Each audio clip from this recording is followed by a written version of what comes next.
Hello, this is Brian Rowe with Mythic MTG Tech number 160, where I'm answering an Ask Anything from last month. I'm going to cruise through as many of these as I can in the next 20 minutes. If your question didn't get in here, please feel free to submit it in the future. I had a bunch of questions that were put forward. I also might have cut it because it's going to be part of an upcoming video that I'm working on. I am going to go over the history of how I got into Magic and a little bit of the progress there. So I did cut some of those questions, and I'm only going to address that a little bit here today. Got some great questions. One of them that I really liked was on doing videos on altars. Will I do videos on altars? Do I have favorite altered cards? Yes, I love altered cards. Altered cards are amazing. It's a great way to customize your deck, put something personal in it, support a local artist. This is a mana vault that I have in my SIG EDH deck. It has Aries in the background because I was born in April. Adam Rosenvig did it for me. Just an incredible altar. Really, really beautiful. The picture here doesn't even do it justice. If I had a high-res scan, even look better. I really like altars, and I'm going to do a video on some of my favorite altars this month, and then I'm going to turn it into an ongoing series because the altars community is just amazing. There's a great altars community page on Facebook where you can see some of the most amazing Magic altars that couldn't even imagine some of these. I'll put a link in the description down below. What was your most profitable trade that didn't seem good at the time? When I started playing Magic, I really liked the Arabian Nights Mountain. This is way back in the beginning before Garulians had ever come out. I traded for a lot of these. I traded for them at the $3 to $10 range. Most people thought I was crazy that I was trading away multiple rares for basic mountains. This turned out to be one of the absolute best investments that I have made, although I'm not sure it's actually profitable because I haven't sold or traded away very many of them. When I got out of my collection twice, I did not get rid of the Arabian Nights Mountains. They stayed in my Red Deck Wins deck, and they're up to $35 to $55 a piece. I've got a few in my trade binder, but I'm almost overly emotionally attached to them, which is not a good idea if you want to make money. I am willing to trade them if people really, really want them, but I gotta get something amazing for the extra ones that I have. I've still got some pulled aside that I use for EDH or Red Deck Win specifically. What was the first card that made me go, wow, I want to create an original deck around it? And that was Chains of Mephistopheles. I opened a lot of Legends, many, many boxes of Legends. Didn't get a single mana drain, but I got multiple Chains of Mephistopheles. And this card has a wall of text. But basically, if you draw extra cards, you gotta discard cards. If you can force somebody to draw 2 cards during a turn and have 2 chains out, they're never going to get cards again. You combine this with some hand destruction and a rack, you've got a great win condition. The card is just amazing. It works really well against Brainstorms or Jace. I like this card a lot, and I loved brewing with it. It's the kind of grindy control player that I definitely was 10, 15 years ago. Top 10 cards for playmats. I'll think about that for a video. I've got a great playmat that I'll share later with some custom artwork on it. The other question I'm answering here is, what is your favorite MTG card for art? And that is it versus Golgari Brainstorm? The lightning cascades across that. It's so beautiful. I've got a set of 4 altars of them that I will share in the altars video. I've highlighted them in a few past videos.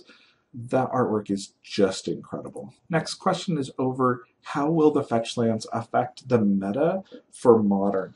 And I think they're going to do very little to affect the meta outside of making Blood Moon a slightly worse card. But Blood Moon is an incredibly powerful card.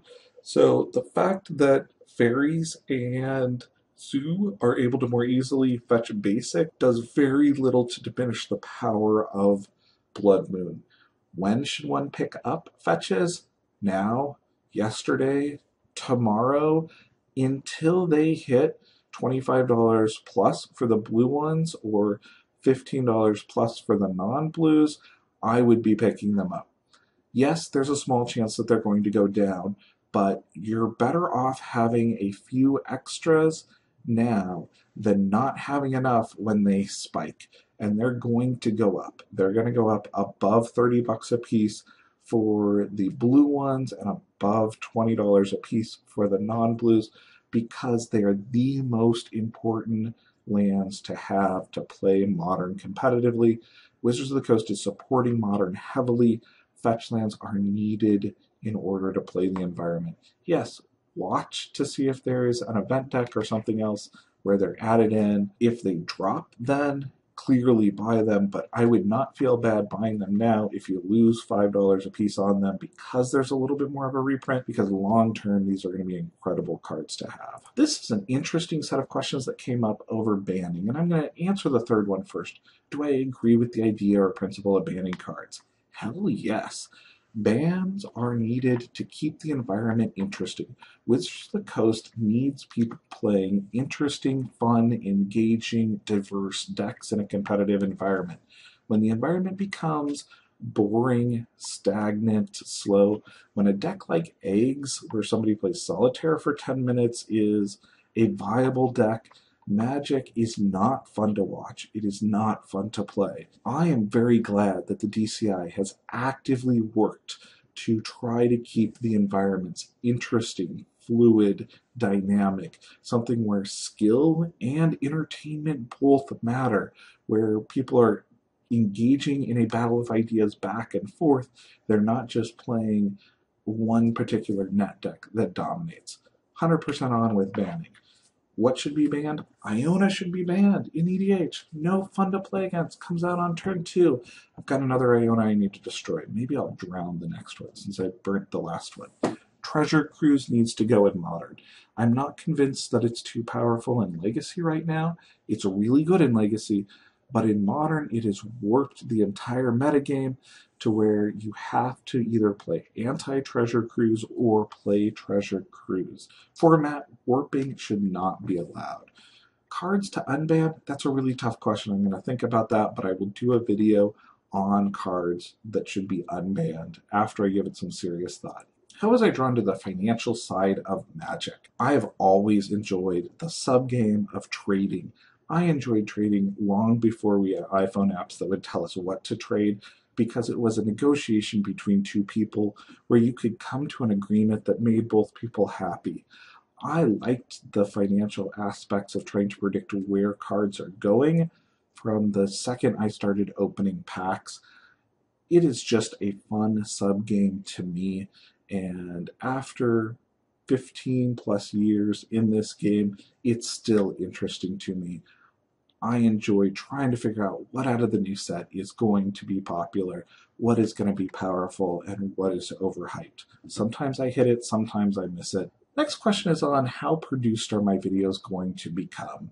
Am I really going to be the substance over style guy, or do I plan on upping the production of them? And that's really up to you guys and how well the channel does. I enjoy doing this so much. I would dedicate a larger portion of my time, and I'm taking some of the proceeds that come in via Patreon and via the advertisements to increase the quality of the production of the videos over time. Yes, I would like to have a highly produced channel, but substance will always matter more to me. I would rather have great content first and then try to improve how that content looks. Next question here comes from another YouTuber, Roxaboxin90. What are my thoughts on small game stores versus large game stores? What are the pros and the cons, and which do you prefer? And I'm going to dodge the question a little bit because I really like small game stores and big game stores if they are able to create community.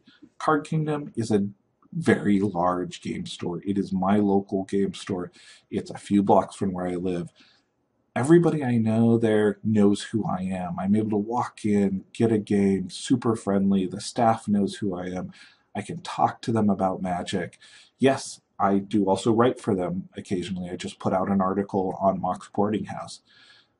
But I also get that same feeling of community when I go into Phoenix Games and Nick, the owner, is there, and I have a good conversation with him about where Modern is going and what the next PPTQ is going to look like. I have a very similar feeling when I go into Shane's down in Renton. The owners there are wonderful. We have a really good conversation about what Wizards is doing right and what they're doing wrong and how the game community works, and then I can pick up a game with strangers there and enjoy it. Raygun Lounge on their EDH nights. has a really vibrant, cool community. I enjoy it a lot. What is most important to me is the atmosphere and the feeling that a game store is able to bring. The physical space and the community that game stores make is much more important to me than the particular dollar or two price difference between the cards or the location of it. The big advantage that physical locations have over online stores, which, yes, Card Kingdom is also an online store, is their ability to create that community. So if you can keep that community and be a large game store, that's great. If that community aspect starts to die when you get to a certain size, then you're really losing something.